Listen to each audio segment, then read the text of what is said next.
June 1వ తేదీ నుంచి 30 తేదీ వరకు ఈ జూన్ నెలలో కర్కాటక రాశికి ఎలా ఉంటుంది అనే ఒక విషయానికి మనం వచ్చినట్టయితే, ఈ నెలలో ఈ రాశి వారికి స్థానచలనం, తరచూ ప్రయాణాలు చేయడము, తమ దగ్గరి బంధువులకు ఆపద రావడము, మనస్తాపం, కొద్దిగా అనారోగ్యం లాంటివి జరగడానికి ఆస్కారం ఉంది. శుభం కలగడానికి కూడా ఆస్కారం ఉంది.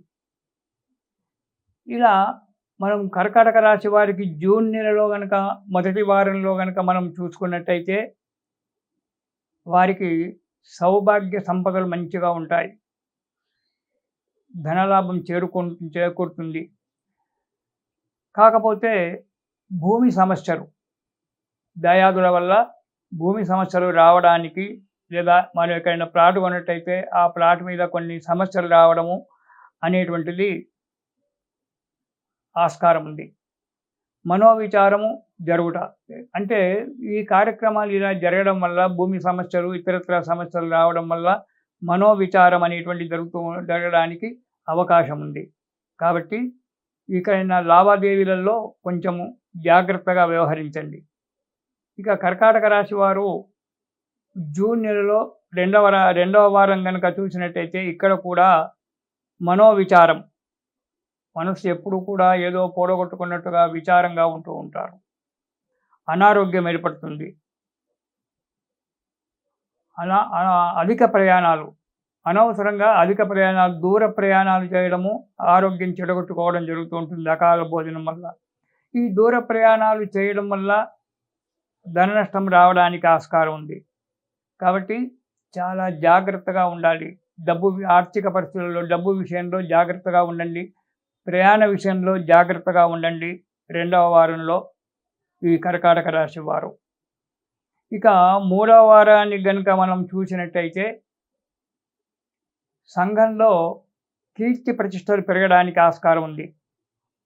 ఇదివరకు మీరు చేసిన పని వల్లనే కావచ్చు, ఇప్పుడు చేసేటువంటి ఒక పనుల వల్లనే కావచ్చు, సంఘంలో కీర్తి ప్రతిష్టలు పెరుగుతాయి. మీరు ఇంతకుముందు ఆలోచించి పెట్టుకున్నటువంటి ఒక కార్యక్రమం, దీన్నే సంకల్ప సిద్ధి అంటారు. ఇదివరకు ముందు సంకల్పంగా చేసుకుని ఉన్నటువంటి ఒక కార్యక్రమాలకు అంకురార్పణ జరిగి యత్న కార్యసిద్ధి జరగడానికి ఆస్కారం ఉంది. సకల కార్యాలందు మీరు ఏ కార్యక్రమం చేపట్టినా సకల కార్యాలందు కూడా ఈ మూడవ వారంలో విజయం జరుగుతుంది. ఉన్నతమైన ఒక వ్యక్తుల చేత పరిచయం ఏర్పడడానికి ఆస్కారం ఉంది. ఆ వ్యక్తులు ఎవరో కావచ్చు, చెప్పలేము.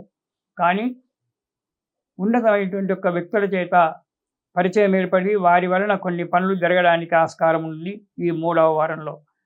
ఇక నాలుగవ వారాన్ని గనక మనం చూసుకున్నట్టయితే, కొద్దిగా ఇది కూడా డిఫికల్ట్గానే ఉంది. బంధుమిత్రులతో విరోధం. ఎందుకు విరోధం ఏర్పడుతుంది బంధుమిత్రులతో? వాళ్ళ దగ్గరికి మనం వెళ్ళం కదా, ఎందుకు ఏర్పడుతుంది అంటే, మీ యొక్క అభివృద్ధిని చూడలేక, మీ కీర్తి ప్రతిష్టలు, మీ యొక్క అభివృద్ధిని చూడలేక కొందరు బంధువులు లేనిపోని నిందలు పెట్టడము, దానివల్ల బంధు విరోధం జరగడం అనేటువంటిది ఏర్పడుతూ ఉంటుంది. అది మీకు మనస్తాపంగా ఏర్పడుతూ ఉంటుంది ఈవరికి కర్కాటక రాశి వారికి. అంతేకాకుండా అనారోగ్యం ఏర్పడుతూ ఉంటుంది. అధిక ప్రయాణాలు చేయడం వల్ల అనారోగ్య పరిస్థితి, దానివల్ల ఆర్థిక పరిస్థితి కూడా కొద్దిగా కుంటుపడుతూ ఉంటుంది. కుంటుపడడానికి అవకాశం ఉంది. కానీ దిగులు పడకుండా ఉండి మనోధైర్యంతో కనుక మీరు ముందుకు అడుగేసినట్టయితే శుభ ఫలితాలే జరుగుతాయి ఈ కర్కాటక రాశి వారికి. కాకపోతే ఈ కొన్ని సమస్యలు రావడానికి ఆస్కారం ఉంది. కాబట్టి ఆ సమస్యలు పరిష్కారం కావాలి అంటే శివుణ్ణి పూజించండి, రుద్రాభిషేకం చేయించుకోండి. శివస్తోత్రము, శివుని యొక్క స్తోత్రాలు కొల్లలుగా ఉన్నాయి. ఏ స్తోత్రమైనా పర్వాలేదు, శివుని యొక్క స్తోత్రం చదవండి.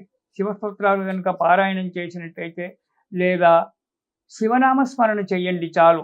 ఆ పంచాక్షరి మంత్రాన్ని మీరు ప్రతిరోజు 108 సార్లు కనుక చేసినట్టయితే చాలు. ఆ భగవంతుని యొక్క సేవ చేయడం వల్ల కొన్ని కష్టాలు దూరంగా పోయి ఈ కర్కాటక రాశి వారు ఈ నెలలో జూన్ నెలలో సుఖప్రదంగా ఉండి జీవితాన్ని గడుపుతారు. ఇది శుభం.